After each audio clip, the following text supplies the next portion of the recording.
Welcome to the week of October 20th. It's the last training week before we begin to taper for the Monumental Marathon and Half Marathon. It is an important week, but it's also important to keep in mind it is just a week.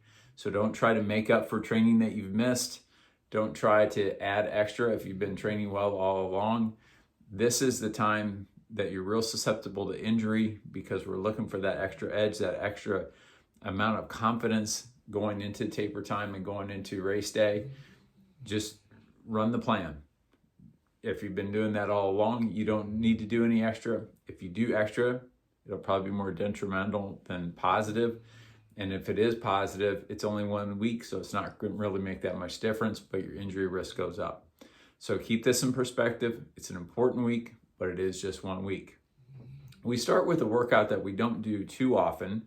We do a version of it with some great frequency, but this is a gears run, meaning that we run at a couple of different paces and efforts, but it's a regression run. So we start with the fastest first. We use progression runs all the time as just a simple progression run. We do it with specific targets in mind, but the regression run is going to be helpful at this point because we're trying to think as specific as we can to marathon and half marathon.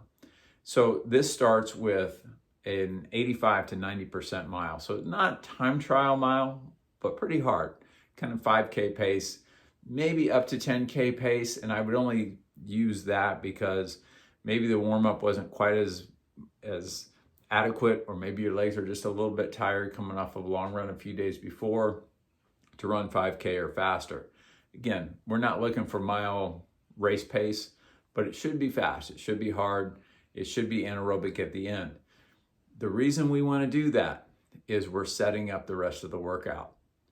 Coming back to the next segment is, for many of you, 2 miles at 85% or 10K to half marathon pace. So now we're jumping into half marathon pace with a little bit of fatigue in your legs. And then the last segment is 2 to maybe 3 miles at marathon pace. And marathon pace should be pretty easy for the first couple miles. If not, we might need to rethink marathon pace.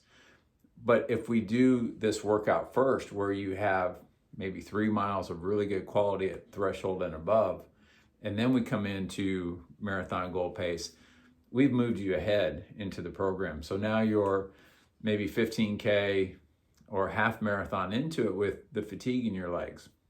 So now marathon pace is a little more challenging. You can get a better feel for it, and we're getting a better workout, more training effect in that way. So this is designed as a continuous run. If you want to take a 2-minute recovery jog between the segments, that's fine. After the first mile, if you're breathing really hard, you can back off. You can manage that effort and get back to 10K to half marathon pace. But if you feel better taking a 2-minute jog and then restarting, that's fine as well. So we're getting more training effect specific to marathon pace, especially, but also this is great effort management training.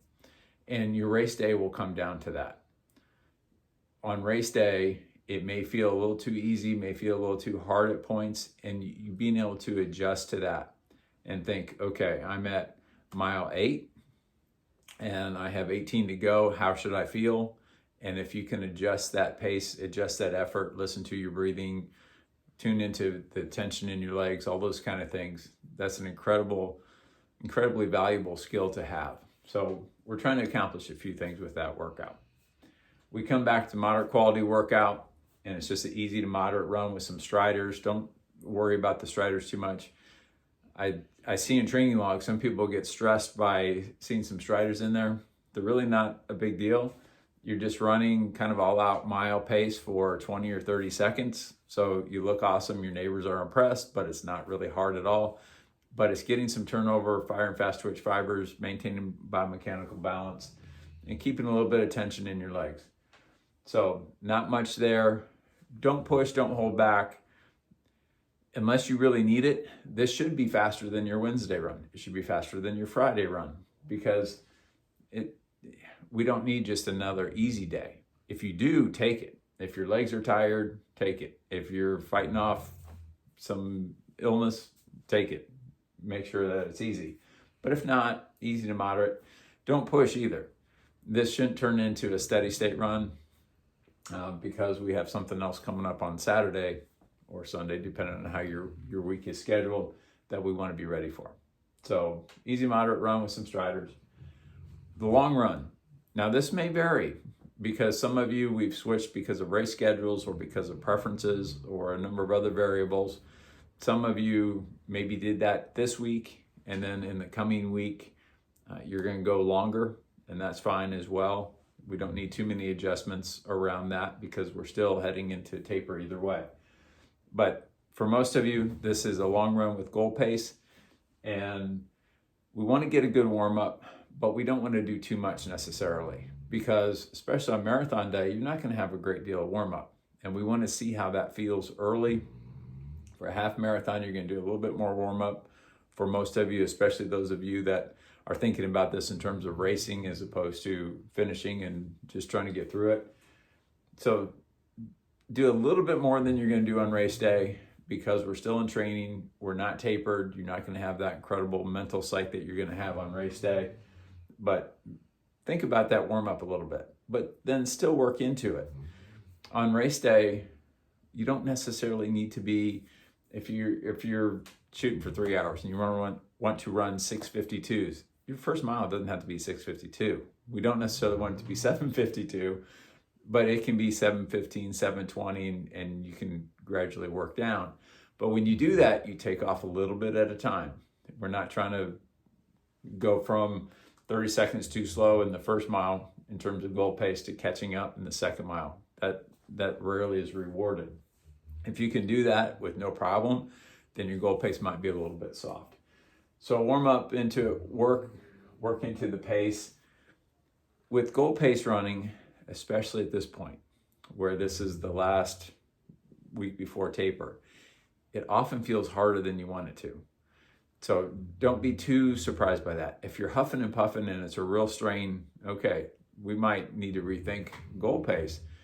But if it just doesn't feel easy, and we all want marathon pace to feel easy, but if it doesn't feel easy, that may be okay because on race day, it's going to feel easier than it does in training, okay? So don't worry about that.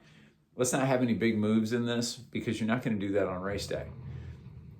What we don't want to have happen is you work into it, and if you're doing 10 miles at marathon goal pace, you work into it, you kind of catch up by 6 and you're on that pace, and then you really crank it up the last 2 or 3 miles and end up faster than goal pace. That didn't really serve the purpose of training the skill of goal pace running and effort management, and we really don't need to show off too much at this point. So we don't want any massive moves, especially if they're early and then you end up slowing down for the last couple miles of goal pace. So for most of you, it should be 10 miles at marathon pace, 5 miles at half marathon pace. There might be some exceptions to that, but by and large, that's where we want to be. Because right now, if you can't go out and run 10 miles at marathon goal pace unless your goal pace is really fast, and then it might start feeling like a little bit too much like a race. So if you're at the very far end of the performance curve and you're going to run really fast, maybe we need to dial that back a little bit. If endurance is your biggest challenge and you can easily run faster than what you think you can run for the marathon because you're still building that endurance, and 26.2 miles is the task, the big goal, then maybe you go a little bit faster than that. Same thing for half marathon. Most of you should be able to run 5 miles at half marathon goal pace because it's basically a threshold run at 85%. But if that starts feeling too much like a race because your goal pace is so fast, maybe we need to adjust that as well. Go through your race routine as much as you can. We're changing the group run time from 7:30 to 8 o'clock next week, in part because I want people to go through the routine the best that they can as they're going to do for Monumental.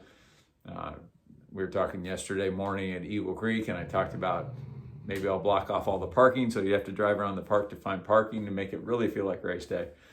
We won't do anything like that. But in terms of your nutrition, obviously the day before, but also that morning, the time that you get up, the apparel that you're going to wear, especially the shoes. The temperature may dictate that you're wearing something other than you'll wear on race day. But go through as many of those details as you can and find the problems with it. We're doing 10 miles of goal pace. Maybe you take a gel at 6 and 10, even though we're kind of wrapping up at 10. But maybe you practice that a little bit more. You might also practice carrying as many gels as you think that you're going to need. That way you know, okay, the shorts that I picked out or whatever I'm wearing, I can comfortably carry that much. If not, we need to figure something else out. So do all of those things, find all the problems now so we can address those. Nutrition, taking in those gels as we just talked about. At long run pace, you might be really comfortable doing it. At marathon or half marathon pace, stuff doesn't go down quite as easily. So practice that, make sure you're comfortable there. Maybe you take that gel over a longer period of time than in the long run when you can get it all down in a hurry. So find as many issues as you might have on race day, find them this week, that way we can address them. Last thing, we're 3 weeks out. The time for questions is now, because the longer that we have, if we need to experiment with something, we can still do that. Hopefully most of that is done, but 3 weeks is enough to figure some things out that we still have questions about. We don't want to come down to race day. We don't want to come down to Wednesday, Thursday, Friday and be figuring those things out. So if you have questions, ask them now. If there's just something that's a little unsettling and you're not sure about, ask that now. Let's get all that solved. I think of Mark Wetmore, who was the coach at Colorado University for a long time, won a bunch of national championships and was very successful. He once said, as he met with the team the night before the race, he said, "This is the last rational advice you're going to get," because even he got pretty excited and ramped up on race day. So we want to do this while it's still rational, while you're still rational, while you're not going to go to the expo and make decisions based on something that you see at a booth or somebody selling and you're making big changes. So let's do this now. The light bill didn't get paid evidently, or there's some lightning going on outside. So let's take care of those questions now. Have a great week. After this, it's time to taper.